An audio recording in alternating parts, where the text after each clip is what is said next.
Dans certaines juridictions du monde, la jurisprudence est rendue par des juges d'une façon unanime et anonyme. C'est-à-dire que on n'a pas le nom des juges qui rendent la décision. Puis quand on dit unanime, c'est que tous les juges, qu'ils soient d'accord ou pas d'accord, doivent arriver à un consensus. Et les jugements ont des formes très particulières. La jurisprudence au Canada est différente dans la mesure où elle n'est pas anonyme. Dans la majorité des cas, les décisions sont rendues par des juges nommément, c'est-à-dire que le nom du juge est mentionné. Et ce sont des décisions qui sont très, très longues quand on les compare à d'autres juridictions. Alors, si je prenais l'exemple de la Cour suprême du Canada, sa particularité, c'est que pour pouvoir aller à la Cour suprême du Canada, il faut faire une demande qui s'appelle une permission pour autorisation d'en appeler, qui est une demande où la Cour, un banc de 3 juges, va se prononcer à savoir s'ils vont entendre ou non la cause.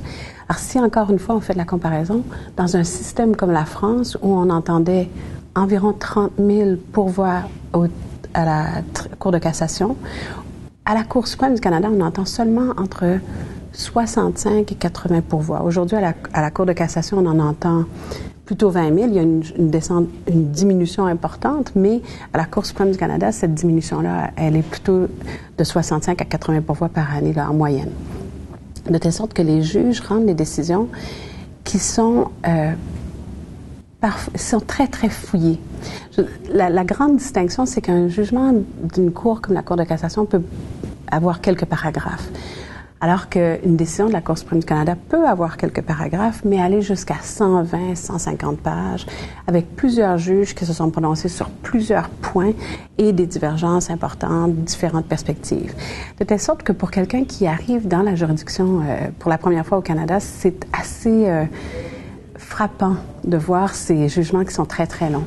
Les juges ont aussi la particularité de ne pas avoir à se conformer à une forme particulière, de telle sorte qu'ils vont écrire des jugements où ils vont commencer par énoncer les faits, les questions de droit et le développement. Et curieusement, pour des personnes qui n'y sont pas habituées, ils vont souvent réitérer les faits, raconter l'histoire de façon différente, parfois reformuler la question de droit et y répondre comme ils veulent, de telle sorte que pour comprendre une décision de la Cour suprême du Canada, il ne suffit pas de la lire une fois, ce serait nettement insuffisant. Il faut vraiment l'analyser, c'est-à-dire en faire un résumé, essayer de comprendre la diversité des arguments, puis les comparer les uns par rapport aux autres.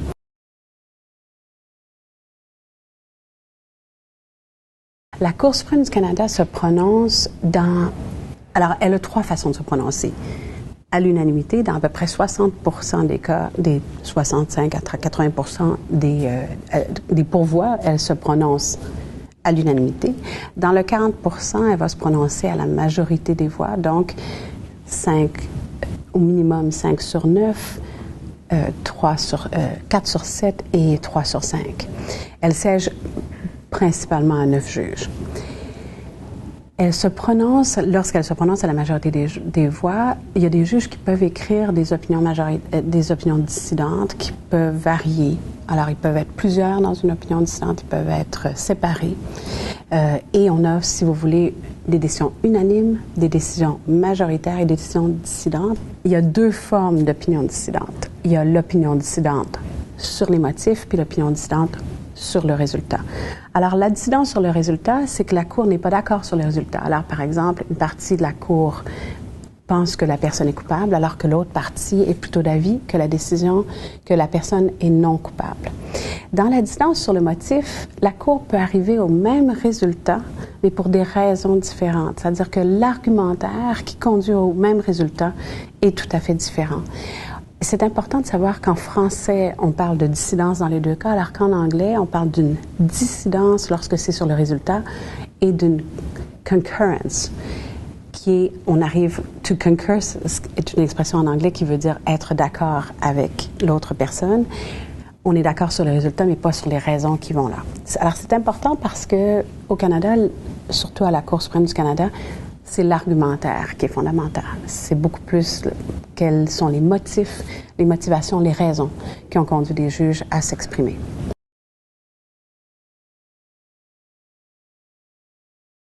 Souvent, des juristes qui n'ont pas l'habitude de l'opinion dissidente sont très inconfortable avec l'idée que le droit entraînerait plusieurs options possibles, plusieurs perspectives possibles. La tradition de common law veut que, je dirais que sa prémisse de base, c'est probablement son fondement, est à l'effet que il y a un même problème de droit peut conduire à plusieurs résultats et de plusieurs manières différentes, et que ça n'affecte pas la sécurité juridique que d'avoir plusieurs résultats possibles. Or, l'opinion dissidente, lorsqu'on essaie d'analyser son impact, peut avoir différents effets. D'abord, l'opinion dissidente peut conduire à de la législation. Alors, les parlements peuvent choisir de changer l'état du droit à la suite d'une décision rendue par la majorité pour suivre l'opinion dissidente. C'est arrivé dans certains cas. L'opinion dissidente peut également conduire à des changements dans l'état du droit, mais progressifs.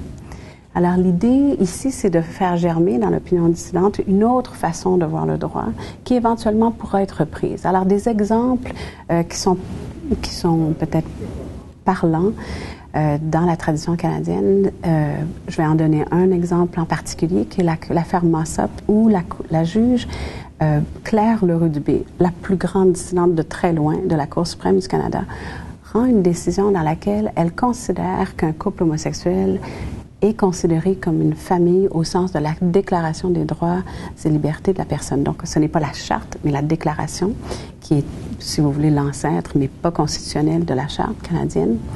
Dans cette décision, elle établit très clairement qu'un couple d'hommes homosexuels sont une famille.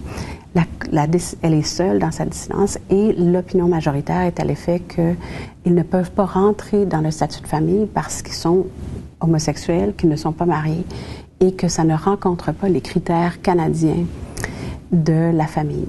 Cette décision va avoir un impact très important. En 12 ans, dans l'espace de 12 ans, par le biais de 8 décisions, on va arriver en 2005 avec une décision unanime de la Cour suprême du Canada qui va considérer que le mariage homosexuel doit être permis et que ce serait inconstitutionnel de ne pas permettre à des personnes de même sexe de se marier. Entre les deux, la décision minoritaire de la juge Claire Leroux-Dubé dans l'affaire Mossop va devenir une opinion majoritaire dans d'autres décisions jusqu'à la décision unanime de la Cour suprême du Canada. C'est très court dans l'histoire canadienne, une période de 12 ans, pour changer l'état du droit de façon aussi importante. Et c'est grâce à cette idée qui aura germé dans l'affaire Mossop. L'autre chose qui est intéressante sur l'opinion dissidente, c'est qu'on pense toujours à l'opinion dissidente comme étant un élément qui change le droit. Or, lorsque la Cour suprême du Canada ou n'importe quelle cour choisit de changer l'état du droit, l'opinion dissidente se trouve être le statu quo. C'est absolument le contraire. Alors, il faut faire attention.